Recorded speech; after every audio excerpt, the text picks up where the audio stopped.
Kaixo, Yolanda! Kaixo. Zara, Eugeni. Bai. Zein da zure izena, Eugenio? Bai. Baina Eugeni deitzen dizu. Eugeni. Eugeni. Eugeni. Ondo. Mila esker etortzeagatik benetan. Zorregatik. Bueno, Yolanda, dizkipatuta gelditu naiz zuekin. Irakasle izateko ikasi nuen. Bai, aspaldi. Irakasle izateko ikasi nuen, gero ikasi nuen antzerkia. Antzerkiko Eusko Jaurlaritzako eskola. Eta bego, ez zeno arkeologia edo. Bai, antropologia. Antropologia nola eta hiru gauza. Baina, dena jarraian ez, Lehenengo, irakasle eskolan sartu nintzen Eskoriatzan, orain Mondragon Unibertsitatea da. Orduan zan Eskoriatzako irakasle eskola, berria zan, eta, bueno, han sartu nintzen. Eta han deskubritu nuen antzerkia. Aukerako ikasgaia zan, eta antzerkia egin nuen. Herrian ni Bizkaitarra naiz. Etxebarrikoa. Oso ondo, Lehe Artibaiko Etxebarrikoa, bi Etxebarri daude, bata dago Basaurin, hori da Etxebarri. Lehe Artibaikoa da, nirea da Etxebarri A. Deklinatzerakoan A galtzen du, eta hori ja dio. Orduan, han beti, Etxebarrin beti egiten du antzerkia, herri mailan. Baina Eskoriatzara joan antzerkia ikasi nuen aukerako ikasgai moduan, da gustatu zitzaidan, eta bukatu nuenean irakasle eskolako ikasketa bukatu nituenean, pentsatu nuen, egunero eskolan egoteko gogorik ez daukat. Baina nahi dut eskolako giroarekin jarraitu, baina beste zerbait egin nahi dut oraindik. Eta, esan nuen, antzerkia. Eta etorri nintzen Donostira. Donostin, Eusko Jaurlaritzako esan duzun bezalaxe, Eusko Jaurlaritzako eskolan antzertin egon nintzen, lehenengo Handia kalean lehenengo urte, eta gero beste biak Goian Zorroagan. Eta hor, irakasle eskolako ikasketek lagundu zidaten tailerrak ematen. Irakasleei antzerki tailerrak ematen izkien, gero umeekin euskara lantzeko antzerkiaren bitartez. Eta horrekin trebatu nintzen idazten. Eta gero urtebete egin nuen euskarako eskolak ematen, Portugaleten, lehenengo udal euskaltegiak atera zituen.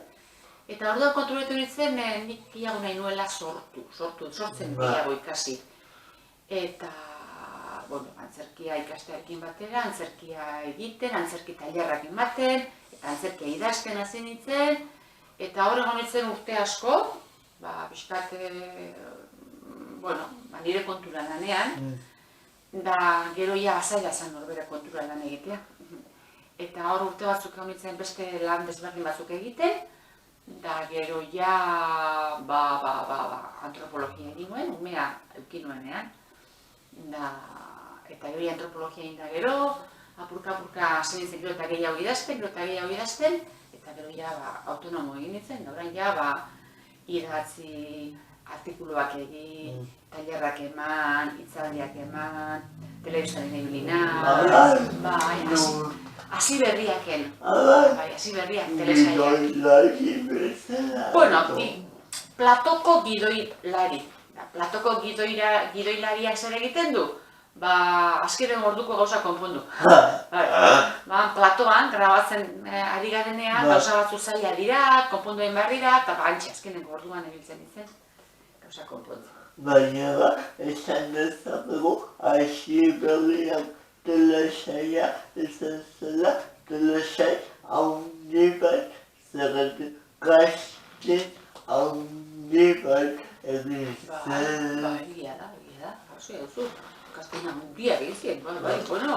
Bilbon eta Donosti. Zeo dudak izun zuen, bai? Bueno, eta nire bat egiten zuen, esan duzu tailerrak antolatzen zenituela euskara sustatzeko eta liburugintzak sakonago gogoak edukitzeko. Baina zertan zentratzen zinen edo zein zen zure helburu nagusia hor. Nik esaten diet nire barruko etxeko zutabeak 3 direla. Dira, umeak, hezkuntza, umeak baino gehiago hezkuntza, euskara eta sormena. Bai?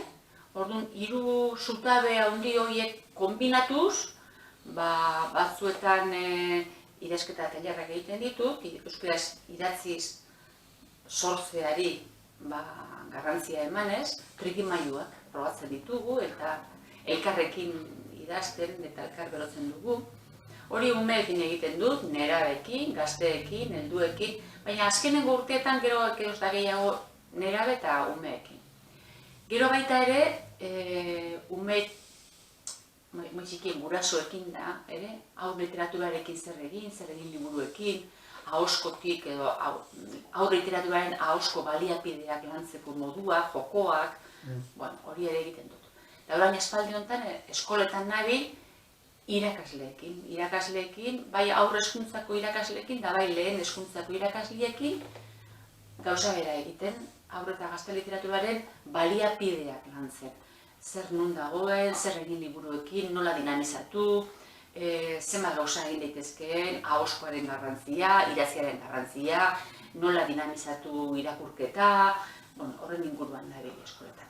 Nola dago ikusita gaur egun euskal literatura zure ikuspuntutik? Handia da hitza. Euskal literatura iritzi bat ematea oso zaila da. Liburugintza. Liburugintza ere handia da, bai. Baina,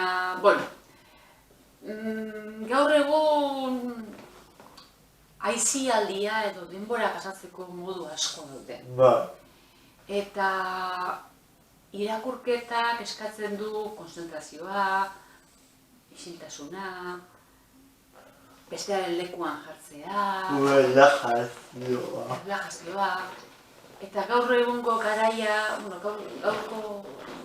dira bizkorrak, dena lehengoan ulertu nahi da,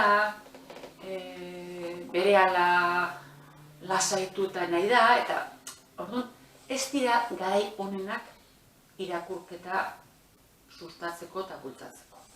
Horrekin esan nahi dut. Helduen literaturan, asko lagundu du irakurketa klubak, irakurketa taldeak egin dira herri askotan, horrek asko laguntzen du. Zergatik, hilean behin, liburu bat irakurtzeko erronka jartzen zaio norbere buruari, eta gero aukera dago besteekin partekatzeko. Horrek asko berotzen du. Hori oso ondo doa. Horrek ez dut dana salbatzen, baina horrek mugitu egiten du. Gazte literaturan, gazte batzu daude asko irakurtzen dutenak, eta gero dago masa handi bat ez duena ezer irakurtzen. Hori horrela da. Eta ez du igual eskolak edo institutuak, hezkuntzak igual ez du behartu behar edo ez du bermatu behar gazteen literatura sustatzea, baina une honetan ez du batere laguntzen. Zero. Literatura doa, euskararekin batera, ikasgai bakarrean. Ze irakasle dagoen ikasgai hori emateko, irakasle hori literaturzalea bada, zerbait egingo du, bere dagokion tarte laburrean. Baina gustatzen ez bazaio, hor jongo da, euskaratik jongo da. Gero, helburua gaina izaten da, ega ateratzea eta gero egan ere literatura ez da ikutzen, eta unibertsitatera gutea, eta orduan, bihurtzen da literatura pixkat hor gauza raro bat, derrigorrezko bat, irakurri egin behar dute deberatzen. eta kezima liburu, eta orduan beharrezko bihurtzen da, eta ladriloa bihurtzen da, eta lako beharrezko zerbait. Naiz eta, tartekan topatzen dudan jendea, oso ona, bai irakurtzen, eta baita idazten ere. Baina salbuespenak dira. Eta hau literaturan, zertxo bait egiten da, hor ere ze irakasle dagoen eta ze eskola dagoen, zertxo bait egiten da. Gero idazleak ikastetxetan programa dago, gure juten gara, horren arrimoan geletan landu egiten da, nortzu gare, zer egin dugun, liburuak irakurtzen dute, guri galderak egiten dizkigute, bueno, programa ondi zendoa, Eta gero aurre hezkuntza dago, eta aurre hezkuntzan bai estimatzen da literatura lasai, debalde. Ez da egin beharrelako, baizik eta politia delako, eta umei gustatu egiten zaie, eta irakasleak oso motibauta egoten dira. Baina, nik uste dute laburpentxo bat egin dizu dela, gaur egungo panoramaren laburpentxo bat. Liburu bai eta estelako gaiak zerretan zentratzen zera, edo noiz kokatzen zara. Bueno, ez daukat metodo bakar bat, ez. Asko doa ni nola nagoen, bai? Sentipenak, momentua, zer gogo daukadan, zer buruz kontatu nahi dudan, edo momentua zerk erakartzen gauen, edo ez dakit, gero aldegintzen naiz, norentza dan, pixkat, begiratzen, nola baite karta bezalako txarrak dira, gure liburuak ez da idazten dugun norbaiten zat. Eta orduan, sentatzen naiz, baina saiatzen naiz ez itxutzen horrekin ere, bai? Orduan, bai okitzen dut, norentzat nahi dut idatzi, gero zer nahi dut idatzi, bai? Eta nola, pixkat topatzeko nola kontatu gauzar. Baina adibidez daukat gauza bat idatzita, ez da gustatzen nola doan. Ez, daukat datuak bat dauzkat, badakit zenbat gauza sartu nahi ditudan, badakit norentzat nahi dudan ere, badakit zer kontatu nahi dudan, baina ez dut orain topatu ahotsa. Ahotsa da, narratzaile mota, eta nolabaiteko ari me bat dago, idazle eta irakurlearen artean, ezta?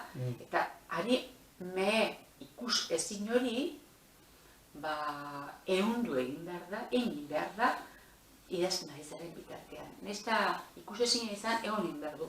Eta horrek gauzatu behar du horrian, idazten dozunean nola zoazen gauzatzen. Eta orain adibidez, ez nago gustora, orduan denari buelta eman behar dira. Eta adibidez, kasu horretan zer egiten duzu? Aldatu, pertsonaia, lehen hirugarren pertsona egon bada, orain lehen pertsonan hasiko naiz, aldatu esaldiak, aldatu ritmoa, igual lehen oso motela nukan, orain ritmo bizkorra bat sartuko du, esaldi laburragoak, paragrafo laburragoak, zati laburragoak. Probatu behar da, pixkat, arkitektua bezala, behar duzu, krak, zatiak, eta irakurri ozenki, eta hori, esan arte, eta topatzen denean, gero ja errazagoa da, zila badukazu ari hori, eta bakizu nundi nora jun.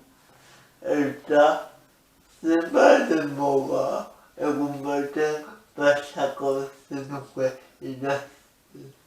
Hori, zezer egin daukadan. Egun horretago. Egun batzutan gehiago, besatutan gutxiago.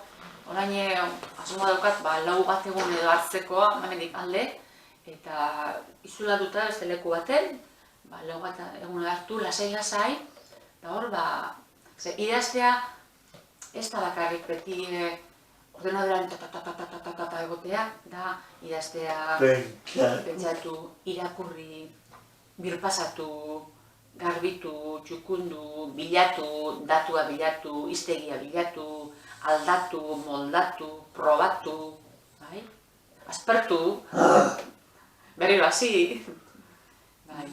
Idaztea eskatzen du hortxe egotea, testuarekin, behin da berriro, bueltaka. Batzutan, bi lerro idazten dira. Beste batzutan, orrialde oso bat, bai? Eta denbora ere, hasten zara igual, ez dago horik, baina hasi behar dut. Hasten zara, eta gero, egin ala, behotzen, da, gaur erosketak ere ingo ditut. Bai? Sari batzuk irabazi dituzu. Bai, batzuk. Zer izan da hori zuretzat? Oso ondo dago, sariak dira opariak. Bai. Eta niri gustatzen zait, opariak jasotzea, bai? Ezin zara, sarien menpe hoz, ez. Asteak ditu, astelena, asteazkena, ostirala da eta igandea. Beti igandea ezin da izan, ez? Baina igandea datorrenean goxoa da, ezta? Saria datorren goxoa da. Baina, jakinaren gainean, sari bat ala, eta sariaren ondoren berri astelena datorrela. Astelena zein bat, berri gordena dara jakin. Hori ezin da aztu. Baina sariak, mona dira. Sariekin pixkat gehiago erreparatzen zaio idatzi duzun liburu horri. Hainbeste zarata dago, hainbeste gauza dago egiteko, hainbeste liburu dago, hainbeste gauza dago. Orduan, bat gehiago gara. Eta guk egiten duguna da, puzle batean halako kantatxo bat. Eta sari batekin, jendeak esaten du, aiba, zer egin duen epa. Ia, behiratu ingo dut. Hortarako lehen laguntzen dute, sariek. Piskat harretaz hartzen, egin zuk egin duzun lan horri, desanet, aiba, zer egin duen epa saria jasotzeko, behiratzen noa. Bueno, lana, mila,